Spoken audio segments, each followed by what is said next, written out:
Neeraj sir mathematics classes में आप सभी लोगों का हार्दिक स्वागत है।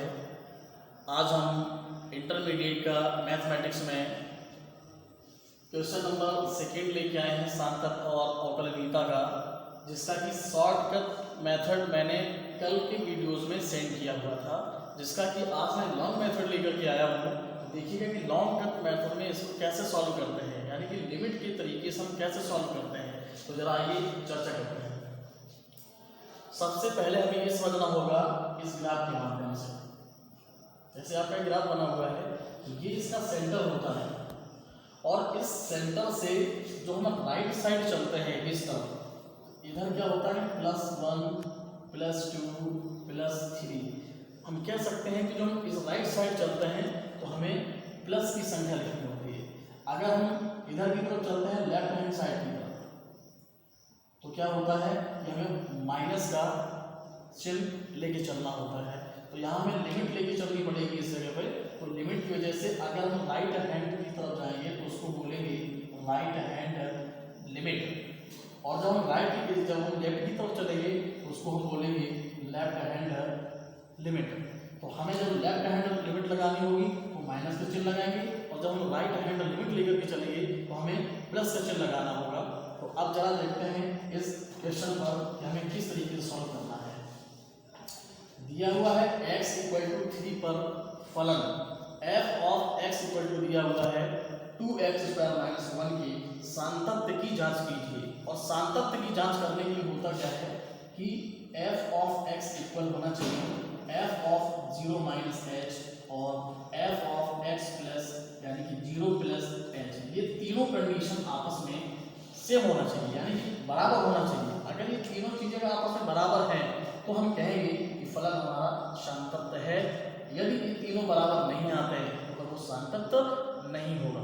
तो सबसे पहले हमें f ऑफ x निकालना होगा, फिर f ऑफ 0 - h फाइंड करना होगा, और थर्ड पोजीशन में f ऑफ 0 + h फाइंड करके देना होगा। तो चलिए आते हैं। सबसे पहले हम निकालते हैं, तो राइट करेंगे हरियर सॉल्व।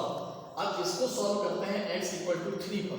तो यहाँ पर लिखा जाएगा फलन f ऑफ x इक्वल दिया हुआ है 2x² - 1। ये जो आपका फलन दिया हुआ था, इसी फलन को लेके चल रहे हैं। इस फलन में हमें वैल्यू किसकी लेके चलनी है x = 3। तो यहाँ पर लिखेंगे x = 3 पर। पहले तो हम इसका डायरेक्ट मान रखते हैं, तो ये होगा f ऑफ इस x की जगह पर हमें 3 पुट अप करना है, इक्वल टू है 2 और ये इनटू है बीच में। जब यहाँ पर कोई साइन नहीं होता है तो ऑलरेडी मल्टीप्लाई ही होता है। तो यहाँ पर करेंगे मल्टीप्लाई, और इस x की जगह पे हमें 3 वैल्यू पुट अप करना है। इसका स्क्वायर दिया है तो ये इसका स्क्वायर आएगा, फिर दिया हुआ है -1, तो ये आएगा f ऑफ 3 = 2 इंटू, अब 3 का स्क्वायर दिया गया है तो 3 स्क्वायर मतलब आप समझ रहे हैं कि 3 का हमें डबल बार मल्टीप्लाई करना है, यानी कि 3 × 3 ये हो जाता है 3 × 3 9, फिर है -1। तो f ऑफ 3 = हो जाएगा, इस 9 का हमें 2 से गुणा करना है तो 9 दूनी हो जाएगा 18, और ये दिया हुआ है -1। तो f ऑफ 3 = इस 18 में से हम 1 को माइनस कर लेंगे तो कितना आएगा 17 आएगा। हम कह सकते हैं कि ये जो फलन आपका f ऑफ 3 है वो कितना आया है 17 आया है। तो ये तो f ऑफ 3 फर्स्ट कंडीशन आ गई। अब सेकेंड कंडीशन के लिए हमें लिमिट लगानी होगी। वो लिमिट कैसे लगाएंगे, यहाँ पर हमें लिखना होगा left hand limit. Left hand limit के लिए हमें मानना होगा, माना x = x की वैल्यू कितनी दी गई थी 3 दी गई है 3, और -h कर लेंगे। माइनस कर रहे हैं क्योंकि हम लेफ्ट हैंड लिमिट ले रहे हैं। इसके बाद अब देखिए ये जो x लिखा हुआ है ये हमने माना है, ये जो x लिखा है तो x = 3 पर ही तो सॉल्व करना है। तो x की जगह पर यहाँ पर 3 राइट करेंगे, इक्वल टू 3 - h। अब क्या करते हैं, इस -h को यहाँ पर पक्षांतर करते हैं तो +h आएगा, इक्वल टू 3, और ये जो प्लस का 3 है इसको पक्षांतर कर देंगे तो -3 होगा। तो h = कितना आएगा 3 में से हम 3 माइनस करेंगे तो 0 आएगा। यानी हम कह सकते हैं कि जो लिमिट हमारी लेफ्ट हैंड लिमिट होगी वो h टेंड्स टू करके हमें 0 लेके चलना होगा।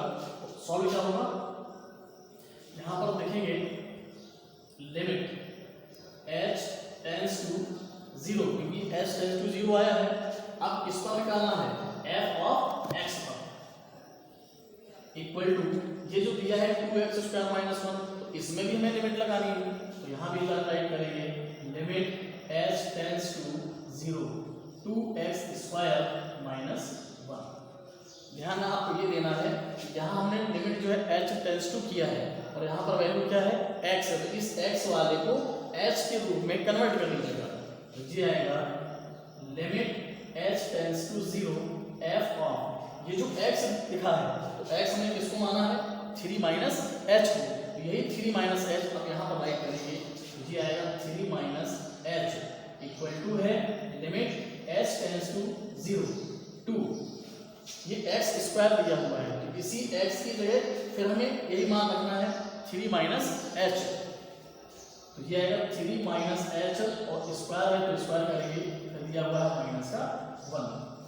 अब हमें लिमिट लगाना है, तो लिमिट लगा दीजिएगा, तो लिमिट कैसे लगाते हैं कि h टेंड्स टू 0, यानी इसमें से जहां पर h दिया गया है उस h की जगह हमें 0 राइट करना होगा, तो ये आएगा f ऑफ 3 माइनस इस h की जगह हम 0 राइट कर लेंगे, इक्वल टू यहाँ भी हमें लिमिट लगाना है, तो जहां h टेंड्स टू 0 है यानी इस h की जगह हमें 0 रखना होगा, तो ये आएगा 2 × 3 माइनस 0 का होल स्क्वायर माइनस 1। अब 3 में से अगर हम 0 माइनस कर लेंगे तो 3 ही बचेगा, तो ये आएगा f ऑफ 3 इक्वल टू, यहाँ भी आपको देखना है तो 2 × अब 3 माइनस 0 कर लेंगे तो 3 ही बचेगा, और उस 3 के जब हम स्क्वायर करते हैं तो 9 आएगा, और इधर दिया हुआ है माइनस 1, तो f ऑफ 3 इक्वल टू इस 9 का मल्टीप्लाई करना है 2 से, तो 9 दूनी होता है 18 और माइनस कर लेंगे 1, तो f ऑफ 3 इक्वल टू कितना आ जाएगा, इस 18 में से 1 को माइनस कर लेंगे तो 17 आएगा, ये हमारी हो गई लेफ्ट हैंड लिमिट से। अब देखिएगा ये जो f ऑफ 3 था 17 आया था, तो हमने डायरेक्ट वैल्यू रखी, f ऑफ 3 इक्वल टू 17 तब आया है तो हमने लेफ्ट हैंड लिमिट लगाई है। अब हमें लगाना है right hand limit. Right hand limit क्या होती है, यहाँ भी जिस तरीके से हमने माना था x equal to 3 minus h, क्योंकि माइनस करना था क्योंकि लेफ्ट हैंड लिमिट थी, अब हमें राइट हैंड लिमिट लगाना है और प्लस करना होगा, तो यहाँ पर राइट करेंगे, माना x इक्वल टू है 3 प्लस h, और 3 हमने क्यों किया है ये भी आप समझ रहे होंगे, क्योंकि x इक्वल टू 3 पर ही हमें फाइंड करके देना है, तो यहाँ भी x की जगह पर 3 रखेंगे, 3 इक्वल टू 3 प्लस h।